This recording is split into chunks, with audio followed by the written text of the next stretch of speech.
Enerzy Havana Malala mbola faly miarabanao ny tenako apôstôly Andreas ary faly manona ny fiadanan'i Jesosy Tompo ho aminao sy ny ankonanao ihany koa. Androany amin'ity maraina vaovao ity tsika dia hianatra mahakasika ny hoe fiaina tokantranon'olona mikorotana sy hoe inona ny mahatonga ny fiainan'olona misy sakatsakany sy faharavana. Anamarina antsika an'izany dia vakitsika ao amin'ny Samuela faharoa toko faha 1 manomboka ny 1 Samuela faharoa toko faha 1 manomboka ny 1 vakina amin'ny anaran'i Jesosy. Ary noho ny arivariva dia niala tao am-pandriany Davida ka nitsangatsangana teo an-tapon'ny lapa. Ary raha teo izy dia nahatazana vehivavy mandro, ary raha vehivavy dia tsara tarehy mahate hijery. Ary Davida dia naniraka antaniny amin'ny vehivavy ary nisy nanao hoe tsy ino va ny Batseba zanaka vavin'i Eliama sady vadin'i Urietita. Ary Davida naniraka olona ka napaka azy dia tonga tao aminy izy ka nandriny.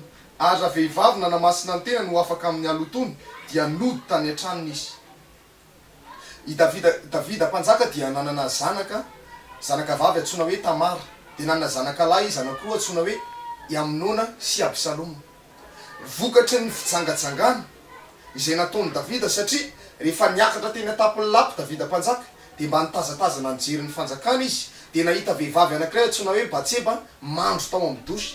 Dia ozy izy ny Baiboly hoe sady tsara tarehy no mahate hijery zany vehivavy zany, dia naniraka olona izy nakany ny Batseba, naka ny Batseba nakao an-trano. Na rehefa tonga tao an-trano raha vehivavy dia nandriny Davida indray mandeha. Dia zavatra nitranga dia zao, rehefa nandriny Davida indray mandeha Batseba, voalohany aloha niteraka zazalahy Batseba dia maty ny zanany. Dia nanomboka teo amin'izay i Aminona nijangajanga tamin'ny Tamara. Dia rehefa eniny i Absaloma fa nijangajanga ny Aminona rahalahy ny Tamara nabaviny, dia naniraka olona i Absaloma namono ny Aminona dia maty Aminona tao anatin'izany. Dia tsy vitan'izany ihany fa i Absaloma zanakalahin'i Davida mihitsy no nanongana azy teo amin'ny fanjakana ry havana malala. Dia rehefa navoongany Davida dia nitsoka nakany anefitra izy satria natahotra ny Absaloma.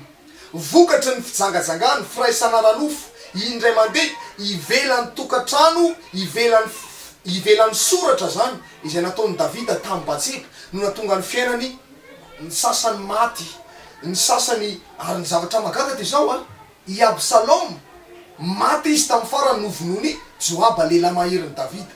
Maty ny zanak'i Davida, nikorotana ny fiaina tokantrano, ny fananana izay azo izay efa teo am-pelantanany rava daholo ry havana malala.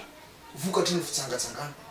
Maro ny fiainan'ny olona ankehitriny manerana an'izao tontolo zao, miaina ao anatin'izany fiainana mikorotana izany, miaina ao anatin'izany fiainana misy faharavana sakatsakana izany.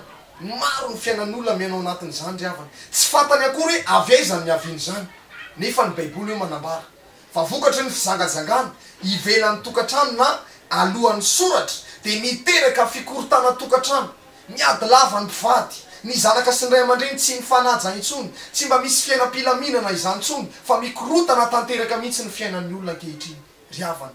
Mampalahelo ny mieritreritra an'izany kanefa ho amin'ny fiainana ohatr'izany mihitsy no nanirahan'i Jesosy hitari-dalana ny olona zay miainao anatin'ny fikorotana tokantrano, miainao anatin'ny fahafatesana, miainao anatin'ny faharavana amin'izao ora sy fotoana izao. Olona tahaka izany mihitsy ny nanirahan'i Jesosy anafaka azy. Mampaheranao androany, aza mbola diso fanantenana, aza kivy, aza mitanondrika fa mbola misy fanantenana ny fiainanao raha mbola velona ianao ry havana manala. Ny rahana manokana mihitsy anafaka ny olona zay miainao anatin'ny lavaka, anangana azy ho tonga olona vaovao.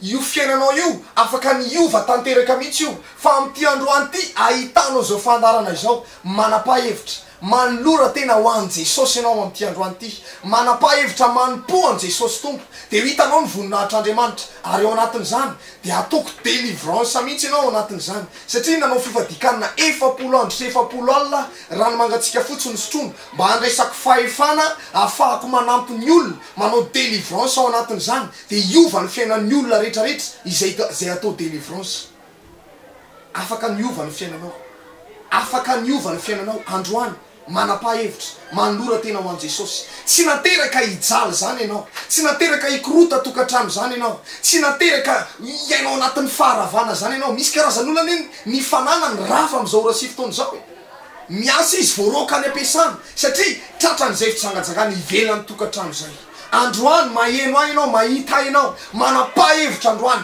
tianao jesosy vonanova ny fiainanao izy androany ry havana manany tsy tary ianao raha androany ny anolotra ny tenanao atao délivrance ianao ia de milaza aminao aho fa ho hitan'ny olona rehetra manodidina anao ny fiovan'ny fiainanao ho hitan'ny piraimonina aminao fa miova ny fiainanao manomboka androany manapa-hevitra tsy mbola tary ianao mampafantatra aminao farany androany fa tianao jesosy ary tsy mandao anao izy raha manolotra ny tenanao ho azy ianao androany fa ny fanapa-kevitra androany anova ny tantara-piainanao mandrakizay raiso amin'ny fotsotra sy amin'ny fanetretena izany tenin'Andriamanitra zany de hitanao ny vokany eo amin'ny fiainanao tahin'Andriamanitra io